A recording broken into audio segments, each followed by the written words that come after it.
This is Dominique Wilkins. Hey, this is Sean Kemp. This is Gary Payton. Hey, this is Pau Gasol. NBA fans, what's up? This is Vince Carter here. Hey, what's up? This is Matt Barnes. If you're an old school NBA fan like I am, make sure you check out the Basketball Time Machine with my man Sean David.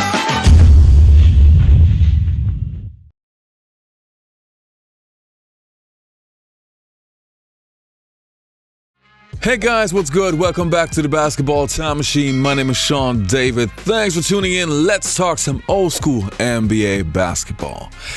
Now you have seen it in the title. There are still, I don't know where it comes from, but since, I would say 2024, since Rasheed Wallace had this infamous segment on his show, people truly believe that Michael Jordan was not a great defender. And to me, it's just outlandish because on the one side I feel, okay, if it comes to the younger generation, I would understand because they haven't seen Michael Jordan play and they probably don't understand what defense was like back in the days. But when it comes to players like Rasheed Wallace, I feel that they should know better because there is evidence on videos. And I'm not only talking about highlights, you can watch entire games and so. But in today's episode, I will take a look if that's really true, which we all know is not, but I will discuss it. But before we start with that, let me ask you guys for a small favor. If you're new to the show, subscribe to the channel. If you enjoy the content, leave a like, and I would say, let's dive right into it.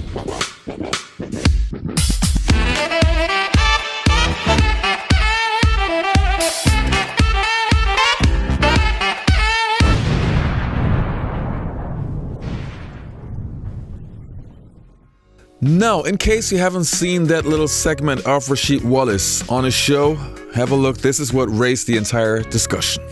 Mike wasn't all that good of a defender. 10 all defensive teams, that Michael Jordan? All that's NBA shit. Yeah, we like Mike. We gonna put him out there. I'm talking about being out there. I seen this get his ass bust where he couldn't stop him up against J.R. Ryder. Problem against Clyde Drexler. Shit, don't forget the early Joe Dumars. And I'm not saying that he didn't play defense. I'm just saying that his defense wasn't as high as most other cats at that time. I couldn't put him on like 10 or 11 consecutive first team all defensive joints, dog. Now we could say, okay, it was just Rasheed Wallace on his show. We can let it go. It was just one person. But as we know, Gilbert Arenas also has a show. And him and some other former players discussed the same thing. And I was shocked. I was literally shocked. Let's have a look. Brandon, I'm going to start with you. Michael Jordan wasn't all that good of a defender. Facts or cap? That's a fact. Oh, Lord. That's a fucking fact. And what leads you to believe this? Crazy. I just feel like his dominance on the offensive end just took over anything he did on the court. If it came to defense, like guys like you said, Kenyon Martin, Rasheed Wallace, and all these guys who really are defensive players, like, I'm gonna take advice from them before I take advice from Mike when it comes to the defensive end. But that doesn't mean he didn't play defense or anything like that. I just feel like, the first person I'm going to about defense probably like Gary Payton or, guys like that. So I don't consider him like this great defensive player to me. I just think overall he's just dominant. Maybe in this era, he wouldn't be considered one of the elite defenders, but in the era he played in, I think so. But again, like we was talking about the blue guys, the high IQ guys, like I don't think he was one of those. You don't think? Ooh. Like, as far as the net player.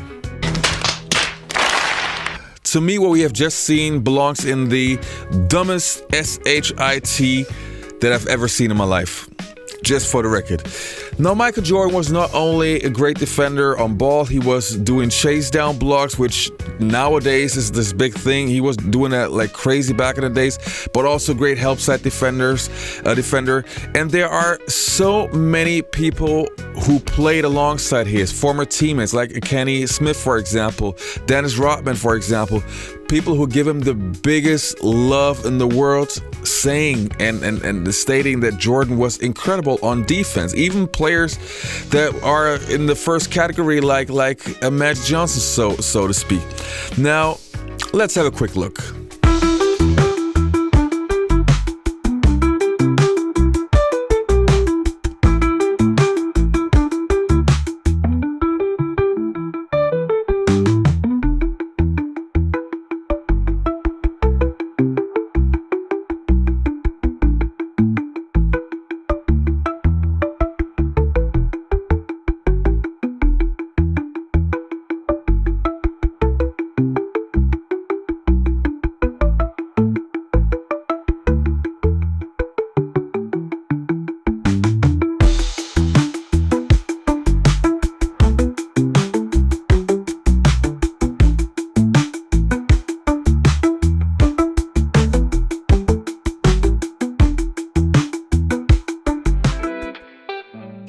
Now I want to go back to the little clip of Gilbert Arenas' show where he claims that Jordan was not guarding the greatest players and he was always shoving that job to Scottie Pippen. Let's have a look. So he's no different than like a Drew Holiday, where I'm the net guy. I'm making sure this guy don't come. What's the name? Patrick Ewing likes to go this way. I'm gonna come this way. But if you try to take him off the dribble man to man, right? That's where his exposure was when you had high-level guys. Remember, in the 80s, you didn't have 3-and-D guys. You didn't have the three-level guys where he has to guard you shooting at three. Like, for the most part, like, let's say John Starks, right? John Starks didn't dribble like that. So when John Starks pump fake, he didn't take them off the either. Where's John Starks going, right? Like, think about what moves did they have in the 80s? That's what I'm saying. So, like, In the 90s, I didn't know he was that type of player based on what is shown to us and what I've seen about Michael Jordan. I had no idea that that's how he played defense and that's how he got all those accolades. Yeah, he was a wrong guy. So when you see him on someone like Iverson, right? Iverson gets the best of him because Jordan wasn't used to that type of player yet. Like when you got Grant Hill coming down and he's crossing over, Jordan like, hold on, Pip, this is your type. Let me go net.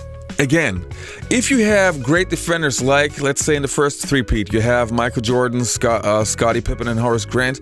And in the second three-peat, you have Michael Jordan, Ron Harper, Dennis Rodman, Scottie Pippen, so-and-so. Randy Brown, also a very great defender. People underestimate that. Now, obviously, they're going to change matchups. There's no sense in guarding the best player the entire game. It doesn't make sense. But to say or to claim that Jordan did not guard the best player on the opposing team is just bull. Again, he was guarding Clyde Drexler. He was guarding even guys who were much taller like a Larry Bird. He was guarding a Magic Johnson. He was guarding a Penny Hardaway. If you don't believe me, have a look. All right, Greg, coming off that soundbite, it reminded me, we talked about that this morning. He said, you know what, I'm going to try to get the offense involved and see who's going to step up. But if they don't, I won't wait long before I take over. Pointers he's missed this afternoon. 1 for 26 in the postseason. Coach Jackson trying to pump him up a little bit. I said, yeah, Toni, you're 1 for 50 the last time I looked at the stats. Hardaway looking for a way around Jordan. Jordan strips him with the ball. Harper down the lane. Well, Jordan's pressure defense forcing Penny to put the ball on the floor. A little help came over from Ron Harper, and that enabled Michael to get his hand in there to knock it loose. And every time the Bulls are able to force a turnover, it's a great move there by Michael. 70 to 60. They roll it low to Worthy. Stripped away by Michael. Michael Jordan was one of the most fundamentally sound players in NBA history. No doubt about that. And if you watch carefully and if you know the game of basketball, if you look how he positions himself, because it's not only about the steals and everything, it's also putting yourself into the right position, fundamentals, basketball IQ. This guy was insane. He was insane, plus having to carry the offensive load. And the one thing that I can advise to you, if there are some coaches of you, he had this incredible Michael Jordan fundamental DVD or VHS tape a long time ago, like 16 years ago, where he would explain what he would do. Have a look. Pivot, drop step, and then slide. Keeping your defensive stance, keeping your balance, keeping your butt parallel to the floor, staying in a low position so you can move a lot quicker. Once you come out of your position and stand up, you got to go back down here before you move again. Now, this video I used to watch like crazy back in the days because I would implement a lot of that into my practices because I thought, hey, if you want to learn, you gotta learn from the best. And yes, Gary Payton is a great defender and also a defensive player of the year. And there are also some other great defensive players. But, and that's the other thing, there will never be just one great defender. So I understand if some players say, oh, I rather would get advice from that guy or that guy. But to claim that Jordan is not a great defender is just bull. It's insane. That guy even had 10 steals in one game. 10 steals in one game. So guys, to wrap this up, Michael Jordan to me is also one of the greatest defenders of all time, plus the additional load that he had to carry on offense. Great on-ball defender, great help-side defender, great reading defense, anticipating and everything. And yes, of course, some players cooked him. I mean, to put this against him. Like, oh, Isaiah Ryder cooked him, and oh, Clyde Drexler cooked him. Of course they also cook Michael Jordan, because they are able to cook everyone. If you are a true superstar, nobody can guard you and make you not score. It's impossible. They can contain you, they can slow you down, they can take the ball away from you, but they cannot destroy you the entire game. It's impossible. And even to say something like that, to me, is pure stupidity. But nowadays, it's not necessary to have the smartest people on YouTube. Let's just leave it at that. Anyway, you guys, thanks for watching. I hope I could convince you, or at least prove to you, that Michael Jordan was great also on the defensive end. And I hope to see you next time on the Basketball Time Machine.